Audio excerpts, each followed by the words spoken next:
एक बार फिर से जाति के नाम पर एक और रेजिमेंट बनाने की बहस ने जोर पकड़ लिया है। हाल ही में संसद में दीपेंद्र सिंह हुड्डा ने अहीर रेजिमेंट की मांग उठाई, लेकिन हुड्डा ही इस मांग को उठाने वाले अकेले व्यक्ति नहीं हैं, बल्कि लंबे समय से संयुक्त अहीर रेजिमेंट मोर्चा भी भारतीय सेना में अहीर रेजिमेंट बनाने की मांग उठाता रहा है। तो चलिए समझते हैं कि रेजिमेंट क्या है, इसकी शुरुआत कैसे हुई और अहीर रेजिमेंट की मांग कितनी जायज है। रेजिमेंट भारतीय सेना का एक ग्रुप है। कई रेजिमेंट के ग्रुप से मिलकर भारतीय सेना बनती है। भारत में रेजिमेंट सबसे पहले अंग्रेजी हुकूमत के दौरान बनी। उन्होंने अपने व्यापार और अपनी सुरक्षा के लिए सबसे पहले मद्रास रेजिमेंट बनाई। भारतीय सेना में ज्यादातर व्यवस्थाएं अंग्रेजों के समय से चली आ रही हैं। अंग्रेजों ने रेजिमेंट में ऐसी जातियों को सेना में शामिल किया जो जंग के मैदान में खूब बहादुरी से लड़ती थी। फिर जैसे जैसे अंग्रेजी शासन का विस्तार होता गया, नई रेजिमेंट्स बनती गईं।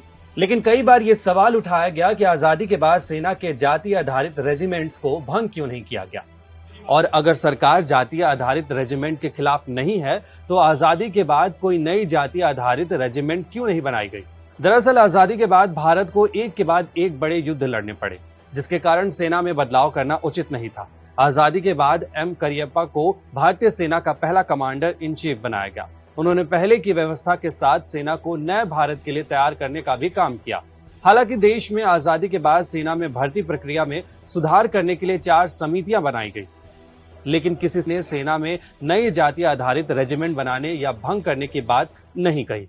अब अगर जाति आधारित रेजिमेंट की बात करें तो इसका ऑफिसर रैंक पर कोई असर नहीं होता। जाति आधारित रेजिमेंट में एक जाति के लोगों के साथ कई जातियां अपनी सेवाएं दे सकती हैं, लेकिन अफसर रैंक की अगर बात करें तो अफसर रैंक पर रेजिमेंट में भर्ती होने को लेकर कोई जातीय या धार्मिक पैमाना नहीं है। नियुक्ति के बाद उसको रेजिमेंट की सभी जातीय या धार्मिक परंपराएं निभानी होती है। मान लीजिए कोई मुस्लिम व्यक्ति जाट रेजिमेंट का कमांडिंग अफसर हो, तो उन्हें जवानों के साथ परेड भी करनी होगी, मंदिर में यज्ञ में भी बैठना होगा और विधि विधान से उसे पूरा भी करवाना होगा। अब सवाल उठता है कि अहीर रेजिमेंट की मांग कहां तक जायज है।